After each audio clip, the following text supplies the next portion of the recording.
Okay, it's here. Let's go. Let's not waste any time. Scream 6. Are you not entertained? Are you not entertained? Scream. Directed by Matt Oakland and Tyler Gillette, Scream 6 takes a way different approach to the franchise than any other movie preceding it. This movie takes place in New York, but that is no surprise to anybody because this marketing has been phenomenal. The beginning of this review is going to be spoiler-free 100%. When we move into spoiler territory, I will let you know, so everybody who didn't see it can click off, because a Scream movie is better when you don't know the final act or anything about the movie. It stars Jenna Ortega and Melissa Barrera as our two heroines, as they did in last year's Scream, which was Scream 5. I don't like how they just automatically picked up with calling it numbers again, so now it's Scream 6, but that's besides the point. Scream 6 is a balls-to-the-wall, non-stop slasher thriller that never takes its foot off the gas from the beginning. This movie takes risks while staying true to the franchise, so it takes risks while playing it safe, if that makes any sense. If you watch the movie and you know what happens, you probably know what I mean. So the main gripes that I've heard about the movie so far is that Gale and Kirby feel shoehorned in. I couldn't disagree more. I think as legacy characters in the 6th installment of a movie, they are used pretty well. They have their bits for nostalgia, but they also have a new side to their character. Gale a little less so, but Kirby definitely shows some character growth, some character progression, and a lot of people dislike that in her character in Scream 6. Me personally, it doesn't harm her character. I think she's the same Kirby but more grizzled, and now obviously from the trailer, this isn't a spoiler, she is now a part of the she's now part of law enforcement. The standout of this movie is definitely Mason Gooding. In the first Scream that we got in 2022, the first step back into Woodsboro, I did not like the character of Chad at all. Mindy more so, but Chad, he didn't do anything for me. As a matter of fact, neither really did Tara or Sam. I mean, I wasn't that big of a fan. Like, I could respect them and their performances and Jenna Ortega, but now that Jenna Ortega is a bona fide movie star, and Mason Gooding and Melissa Barrera, they just are delivering on a whole other front in this movie. They're all into their characters, into their roles, they're believable, and they're likable. And I think that is a big deal. The core four of Mindy, Chad, Tara, and Sam definitely bring it, and I think they're the best part of this movie, besides the brutal Ghostface. Now, in the marketing, they said this was going to be the most brutal Ghostface, the most violent Ghostface, and they weren't lying. I would say that this is the most brutal and violent Ghostface has ever been in the 6 movies. The whole movie we're following as Sam is dealing with what had happened last year in Woodsboro. She's kind of this hated figure online. She's kind of getting the blame for the Ghostface killings last year. Now, that's as much as I want to say about that, because this part of the review is spoiler free. We will talk about the rest of that in like 5 minutes, not even. To be a good Scream movie, I've said this in all of my Scream reviews leading up to this one, you have to have a good opening scene. This opening scene feels like it never ends. The main thing happens. I'm walking a very fine line. I'm not giving any spoilers. The thing happens, and then it doesn't stop. You just keep going and going and going. And that's kind of how this whole movie is. I mean, it kind of starts, and it never lets up. Like, the gas pedal is always down. There's no filler. Everything happens for a reason. And it's... As a Scream fan, you couldn't ask for any more. So anybody who's hating on this movie, I think isn't truly a Scream fan. I mean, that might be a little bold for me to say, but that's just my personal opinion. New York is used to its full potential. I think moving this franchise to New York was the right call. I think the set pieces are beautiful. I think they look cool. I think they are amazing. The bodega scene that we've been seeing in trailers for quite a while now definitely delivers. the atmosphere of New York, how there's so many people in a little area but nobody's truly paying attention, so anything can happen in a big crowd. Not to mention that this movie is set in October around Halloween, so on campus of the college there's people all dressed up in costume, and then finally when it's Halloween, everybody in the city is dressed up on the subway, as you already saw in the trailers. It's just so good. It's so good. Go see Scream 6. Go see Scream 6. And then you can come back to this video and listen to what I'm about to talk about, because I think it's time to move into spoilers. You have 5 seconds, and then spoilers are going to happen. 5, 4, 3, spoilers, 2, 1, spoilers. 5 killers. There's 5 killers in Scream 6.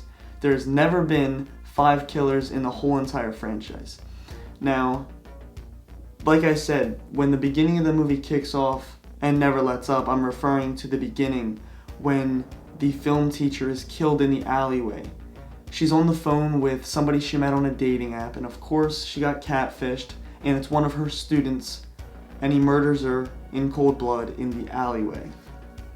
I thought that was phenomenal, but I was so confused that they showed the main Ghostface killer right off the bat in the beginning of the movie. Because he kills her, and then he takes off his mask, and he reveals himself right in the beginning. Everybody in my theater went, what? That's not right. How come we're seeing the killer already? He then goes to his dorm room. He's on the phone with his friend, who you find out have planned a bunch of Ghostface killings in order to finish Richie's movie that he started in Woodsboro. He then gets murdered, and before he gets murdered, he finds his friend chopped up in the refrigerator. And then the movie starts. And the whole movie, as there's Ghostface killings going on around this college and in New York City, there's previous Ghostface masks being left all around the crime scenes. So we find Jill's mask, Charlie's mask, we find Stu's mask, Billy's mask, we find Billy Loomis's mom's mask, we find Roman's mask. Anybody you can think of, we find their Ghostface mask, and it definitely pays homage to the previous Scream movies that have come before, which I give full respect, because the whole time in this franchise it was paying homage and respect to the horror genre, and now in this 6th installment they're paying homage and respect to themselves, and it doesn't feel out of place in a Scream movie because of the stab universe in the movie universe. It kind of feels natural. It really does. It really does, guys. Let me know what you think in the comments, but I think every fan servicey thing that happened here, it happened for a reason, and I think it made sense. Now the killer. I already said 2 were 2 dudes, film students in college that wanted to finish Richie's movie. But the 3 main killers revealed in the 3rd act are none other than the family of Richie from Scream 5. So Detective Bailey, it turns out, is Richie's father, and Quinn is the sister, and Jack Champion is the brother. And Mindy called it all along. She was calling him out the whole movie, calling him Ghostface, calling him creepy, which, if I'm being honest, I think that's one of my gripes with this movie. Mindy and all the main core 4 are kind of they're really open with who they're pointing fingers at. They're always looking at their friends and they're saying, it's probably you, it's probably you. And the other Scream movies from Wes Craven were never that on the nose. They kind of walked the line, like, you knew that the main characters were suspicious of somebody, but they didn't come right out and point their finger and say, oh, stay away from me, Ghostface. You're on my list. You're suspicious. It's kind of too on the nose for me, and I think it's something that wouldn't have happened if Wes Craven was directing. But that's just me. I mean, we're in the 6th installment. These characters, the core 4, they know the rules. They know that people they haven't known very long are probably suspects, and they were completely right, because all the roommates in this movie were working with Detective Bailey because they're his kids and Richie's siblings, and they were the ones committing all the Ghostface murders, and they're the ones that got the 2 dudes in the beginning to commit the first couple of Ghostface murders. I mean, it really all came together in the end when we are in the theater and we're shown that this is where Richie created a shrine to the Stab movies. And it kind of makes you like the character of Richie a little more. At least it did for me. It made me like Richie's character in Scream 5 even more than I already did. Because you saw how much Richie put thought into this whole process. He grabbed every Ghostface mask that previously preceded him. And on the theater screen, we see all the short films that Richie made when he was a kid. And it just makes you appreciate the character a lot more, I think. In last year's Scream 2022, I didn't believe Melissa Barrera could carry this whole franchise on her back and be the next Sidney, but I was rudely mistaken, because Melissa Barrera is the standout, along with Chad Mason Gooding's character. I mean, everybody in the core four was standout, but Melissa Barrera especially, showing her killer side, showing her inner struggle with her father. It's way more fleshed out in this one, so it's a continuation of Scream 2022, and I couldn't have loved it anymore. It was really cool to watch. Skeet Ulrich, look at his original Ghostface mask and costume, and then to see Melissa Barrera's character put that on at the end and kill Detective Bailey. It's just so cool. So cool.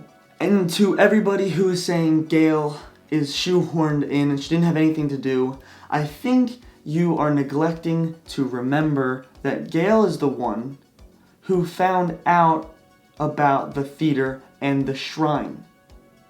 So everybody who said she didn't have a role, she didn't really do anything that important, Gail was the one who was true to her character and did her investigative journalism, and she found out about this theater, something Kirby couldn't do. And that was a little banter that we had between Kirby and Gail, and I thought it was cool. And what more did you want from Gail? If she would have had any more, you would have said that Gail was taking away from the core four and the new generation of characters. But since they gave her this role, now you're saying that she's kind of shoehorned in and could have done without her. She's a legacy character. She's there as the thread that can be woven through all of these Scream movies, because now she's the only one that has been in all of them. Not Sidney, not Dewey. It is Gail Weathers. And we learn that Gail has written another book based on the Woodsboro killings that had happened in 2022. So it's kind of a homage. This whole movie is an homage to Scream 2, where we had Billy Loomis's mom reveal herself as Ghostface, but in this one, it's the same formula where it's the family of the killer from the previous installment, but now it's the father coming for revenge. It's so good, so good. Not only that homage, but this film takes place on a college campus, just how Scream 2 did. It's just so cool. So cool. Good stuff. I have to rate this movie 4 out of 5 stars. It was that good, guys. I think I'm going to go to the theater and see it again. I'm going to rank all the Scream movies 1 through 6. This one, I'm going to tell you now, it ranks really high up there. So fun, this movie. So fun. I think it was the pacing. You never could catch your breath. Killing after killing. Action after action. Jenna Ortega's a badass who's fighting with a knife. Melissa Barrera's character is a serial killer, but fighting for good, for her family. My main gripe, besides the two on the nose of everybody pointing out suspects, definitely has to be everybody getting stabbed a bajillion times and very violently, but somehow pulling through and surviving. Like when Mindy got stabbed, I thought she was a goner. When Gail got stabbed, I thought she was a goner. When Chad was getting double teamed by 2 Ghostface in masks, I thought she was a goner. Or he was a goner. But at the same time, I'm kind of happy that those characters aren't gone, because I do want to see the core 4 return for Scream 7, where hopefully we finally get Stu. Fingers crossed. We'll see. I'm sure it's going to come out next year. So, same time next year, I'll see you here. Thank you for watching. Did you see Scream 6? What did you think? Tell me below. I would love to know what you have to think. Great movie. Just great movie. Alright, I'm done talking about it. I might have to do another video talking about this movie because it was so good. Alright, I gotta edit this, throw it up as fast as I can. Alright. Are you not entertained?